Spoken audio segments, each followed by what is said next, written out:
Dragi prijatelji kreativne iskre, htjela bih vas zamoliti za uslugu.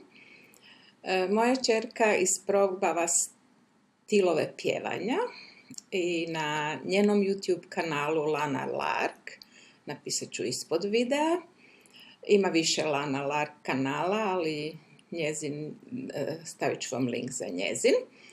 Molim vas da poslušate njene izvedbe koje su izvedbe vježbanja, a ne profesionalne ili poluprofesionalne izvedbe za javna nastupanja. Dakle, samo da poslušate, da vidite što vas dira, što vam se najviše sviđa i da joj tako pomognete da se usmjeri u pravom smjeru, znači ono što joj najbolje leži. Hvala vam puno unaprijed, nadam se da ćete uspjeti pomalo uživati.